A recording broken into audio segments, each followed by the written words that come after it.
Okay.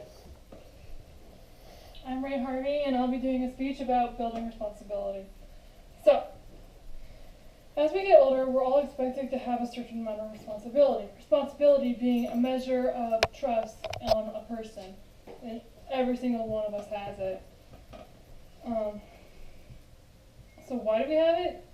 Because it tells other people how we're able to handle things. Are we able to get our things done? Are we able to be responsible enough to tell them when we are overloaded? Are we responsible enough to do fill in the blank? There's a ton, it goes into every aspect of your life. So there's a ton of application to it. And we don't want any, we all know those people that are just don't get the fact that you need responsibility in order to go on your everyday life. Those people who just don't care, don't get their stuff done. We all know those type of people. And those people are all somebody's kids. Why is that important? Because for most, if not all parents, they want their kids to have a bright future. They want their kids to have a better job, a better pay, a better life in general. And that's, I would say, typically what parents want.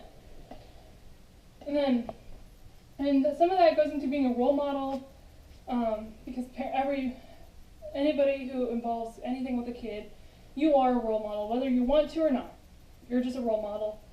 Parents have a very important one, and then there's other things along the way that you can do to help build that responsibility, build that sense that you need to do this, I need to be able to trust you to do this, because that's what is expected in a career. And so it's like, okay, that seems, reasonable. But how can you teach a 3-year-old responsibility? Well, there's a couple different aspects of that, which is over on the screen. One way to do it is chores. Yeah, they're not the most fun thing in the world. You're not going to make a 3-year-old do dishes or laundry because they probably can't reach it. They're like right here. They can't reach a sink. But up until 1980, which the reference is later in the slideshow, all staff in a parenting magazine, any parenting magazine, all agreed that chores were very important. And these are just a bunch of examples of different chores that are typically given to kids. Those are all pretty typical. And so that's one way to do it. Another way to do it is very, very broad. It's with siblings, family, or friends. Why is it so broad, you might ask? Because not everybody has the same family situation. Families differ a lot. So if you have younger or older siblings, depending on your situation, you could potentially be a role model to either or. Especially if you have younger siblings, you are a role model. Family with cousins or second cousins or all the way down, and then friends. We all know those people who you consider friends, but you're the responsible one. Out of this, I focus more on having younger siblings because that's what I got. And so I found this list of 13 steps that you can do to be a better sibling. And I think, honestly, you can apply this to any sort of family or friend situation as long as siblings. You just have to change the wording slightly. But you have to be able to spend time. You have to listen to them as well. So those go hand in hand. And then that goes with being a great role model. A lot of these points will fall under the role model. Like being able to handle social conflict between two people. Even if you're in the conflict, being able to handle that in a mature manner builds responsibility. Being able to get help from parents or guardians.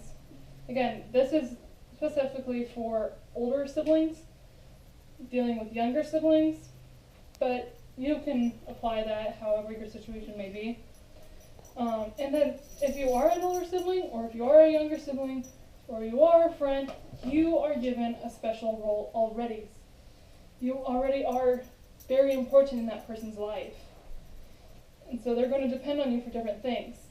But you have to make sure that you can still have your own time, that you still will lean on that person when you need it, because no one can take life head on. You've got to give and take people. You can't compare yourself. I hit on this before about being a positive role model, with being able to spend time and being a good listener. That goes with being a positive, so not being like,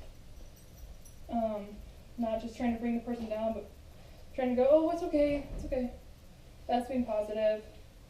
If you have younger siblings, knowing when you have hit your max, when you might need another person's help, another adult, whatever that may be. And being yourself, you gotta be yourself. Have time to be a kid if you're an older sibling, but you also have to be able to respect and love the person that you're dealing with, because we don't get to choose who we always get to be with. So you're able to do that. You can find ways to help somebody, and you have to be realistic with what you can actually be able to do. So that, well, you can change the wordings based on whatever situation you may be in. So that's why it's so broad, kind of long too.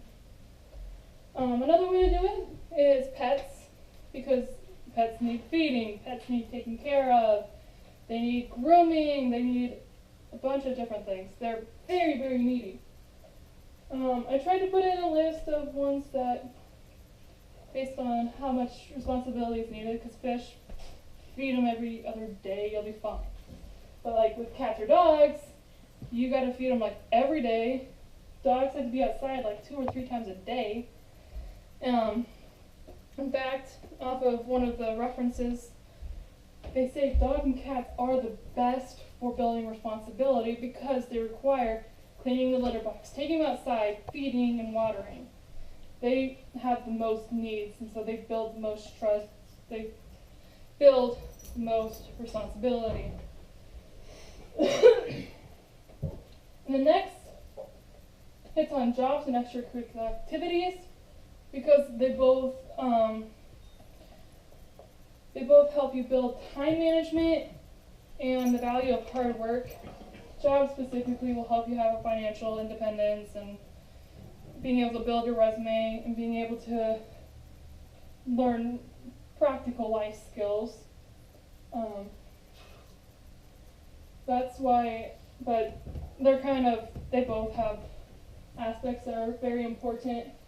On here, I just listed some pretty typical first jobs with food service, grocery, retail, or any other, depending on situations and what you can actually get into, where you live.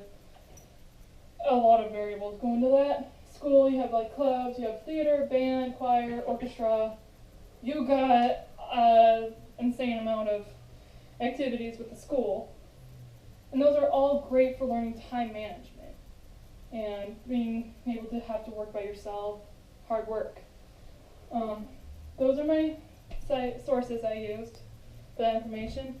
And so with that, it begs to differ. Why would you not give your kids those, or give kids you nanny or kids that you watch, however you see kids, why would you not give them that, to give them the best set forward, so then they can succeed, they can get a better job, they can get a better pay, they can have a better life? Why would you not?